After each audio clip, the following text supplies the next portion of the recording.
When Senator Padme Amidala returned to Coruscant in 22 BBY, she did so with the intention of voting against the Military Creation Act, a bill that had previously been proposed in the Senate of the Galactic Republic by at least a year prior.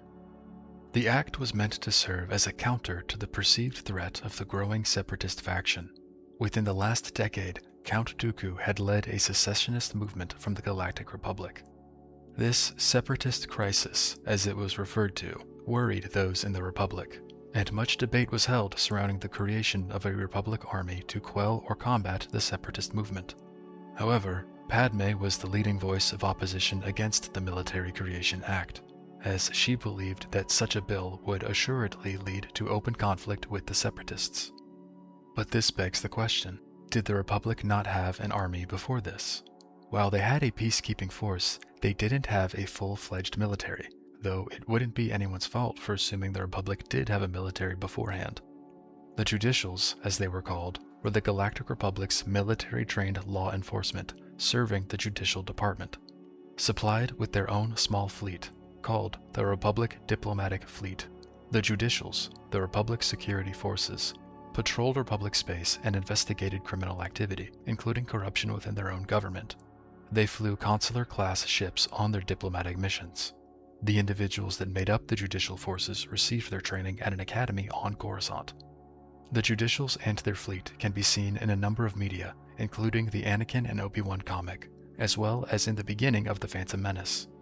Wilhoff Tarkin had also been a Judicial before becoming the governor of his homeworld, and his time in the department can be read about in the book Tarkin, written by James Luceno. There were also Sector Rangers, specifically trained officers assigned their own territories of space to monitor and pursue criminals deemed too dangerous for even the Republic security forces. They typically worked alone or in very small groups. The Republic also had a Senate Guard, tasked with the protection of the government's senators and the Senate District. Senate Guards would also occasionally accompany senators when they traveled on diplomatic missions off-world. And, of course, there was the Coruscant Security Force, the unaffiliated police force based on Coruscant, that often worked with the Jedi Order and shared jurisdiction with the Senate Guard within the Senate District. So, while the Republic didn't have a military prior to the Clone Army, they did essentially have layers and layers of law enforcement agencies. They had a military-trained judicial department that symbolically served as an umbrella with a number of different organizations in its jurisdiction.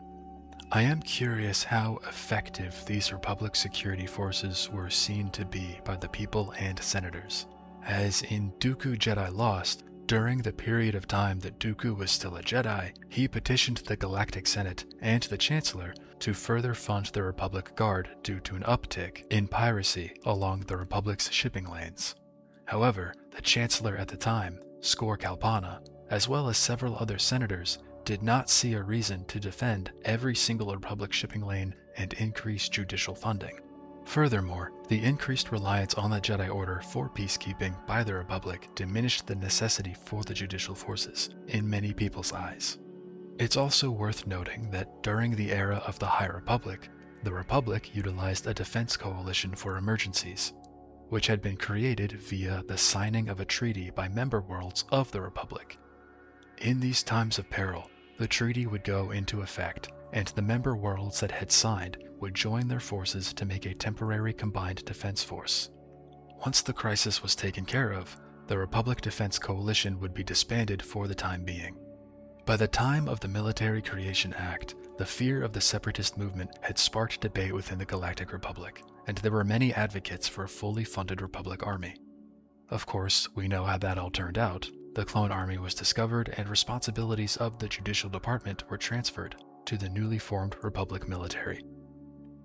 I'm seeing an interesting parallel, or maybe the opposite of a parallel, between the Galactic Republic and the New Republic. The Galactic Republic didn't have a standing military, but then toward the end of its time, they introduced the Military Creation Act, and a few years later, the Republic was dismantled and replaced with the Empire. The New Republic, after the Empire had been largely defeated, introduced the Military Disarmament Act, which decreased the size of the standing military of the New Republic. I don't know what to do with this observation, but I thought it was interesting that there are essentially bookends to the Empire's reign in the form of these bills regarding standing militaries. A military gets created, and all hell breaks loose and a tyrannical regime takes over.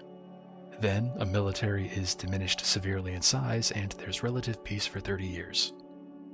Anyway, that's it. Thank you for watching. I hope you enjoyed the video.